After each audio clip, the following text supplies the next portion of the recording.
What's up, guys? Welcome to Comic Chronicles. The Superman movie hasn't even come out yet, but it's already a hot topic. On one hand, folks are super excited for the film and can't wait for it to hit theaters. But on the flip side, people have found another reason to trash the James Gunn Superman.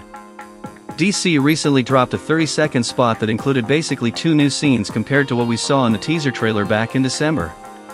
In one of the scenes showing Superman flying, people paused at the exact moment he looked cross-eyed, and of course, the internet had a field day. The haters really ramped up their complaints, and tons of Henry Cavill fans jumped in comparing the two to undermine David Corenswet while hyping up Cavill and Zack Snyder.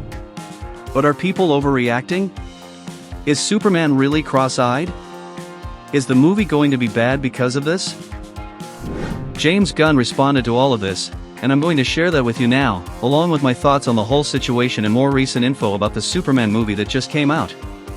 So stick around until the end, and don't forget to hit that super like button, subscribe to the channel, and turn on notifications. The DCU is coming in strong this year. There's a ton of cool superhero stuff on the way, and I'm here to keep you in the loop, so make sure you subscribe so you don't miss the next updates I've got. Thanks for being here, and let's dive into the video. The new spot that DC released features those two new scenes, like I mentioned. The first one shows Lex Luthor arriving at the Fortress of Solitude with Ultraman, who has been speculated to be a clone of Superman created by Lex Luthor. So far, so good. No one really had anything to say about this scene, because everyone was focused on the next one, which is Superman flying and performing a maneuver. People wasted no time, and as soon as they saw David Corenswet's eyes looking in different directions, social media exploded with memes. Some fans compared this flight scene to Henry Cavill's and even other actors to mock James Gunn and David Corenswet's work. There were even journalists claiming that the problem lies with the CGI being poorly done, but actually, it's not about CGI at all. James Gunn stepped onto social media to clarify everything. He said, "There is absolute zero CG in his face. People's faces can look different when you put a wide-angle lens up close. The background plate in Svalbard is 100% real, as is David." So yeah, it was really David who filmed that scene, it wasn't CGI. And honestly, I think that's awesome. It's way better when things are done with practical effects rather than CGI, which we've seen a lot in various superhero films from both Marvel and DC.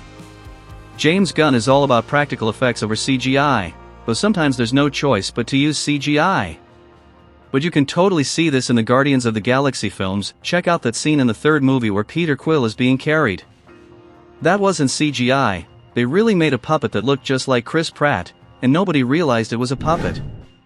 In Superman's case, the issue isn't with the actor and it's not a CGI scene, they just used some CGI to slot David into the background, which was filmed with several drones. Almost everything was 100% real, except of course, David isn't actually flying. The problem is with the camera they used, since that's the effect of a wide-angle lens, and let's be honest, having the camera super close to the actor's face can make any face look distorted or weird depending on the angle. Honestly, I don't see any problem with it because it's such a quick shot that lasts maybe a second at most. The movie itself will run for over 2 hours, so clearly, that's not enough to tear down the film or say it'll be terrible, but you bet it was a marketing miscalculation. They definitely should have predicted some backlash regarding that scene. Talking about the movie's production team as a whole, it's hard to catch something like this, especially for a tiny 1-second clip, but the marketing team should have definitely spotted it. As silly as it sounds, it's a discussion that impacts public opinion about the film now that it's turned into a meme. But to wrap this up, the bottom line is there's no CGI in the actor's face. The issue was with the camera used while filming that scene. And in my opinion, despite the memes and people comparing it to flight scenes from other films and shows, I think the reaction on social media to this detail has been totally overblown. It's just 1 second of a great scene, and that doesn't mean the movie is going to be bad or that Superman is cross-eyed.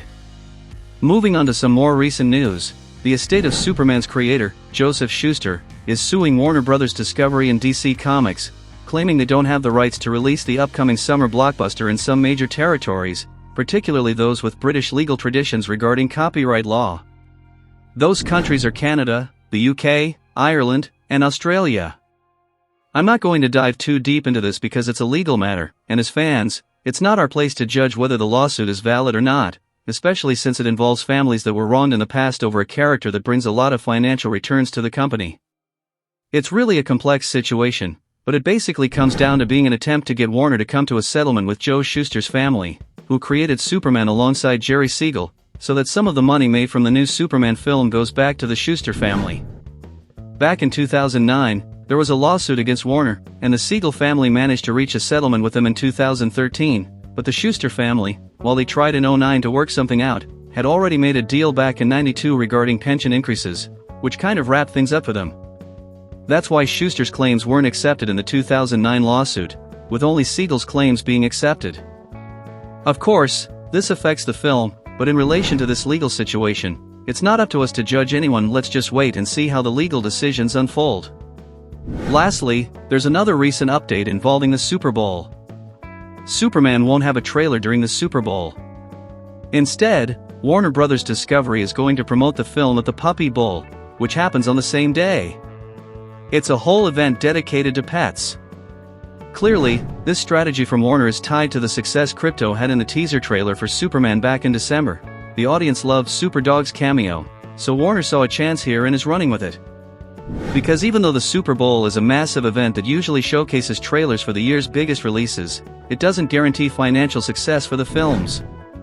Just look at the last film they promoted during the Super Bowl, The Flash, which tanked at the box office. So now we just have to wait until February 9th to see more Superman updates at the Puppy Bowl. Thanks for being here with me in the video. Drop your thoughts in the comments below. What do you think about the scene of Superman that made him look a bit off? Do you think that's going to be a major problem for the film?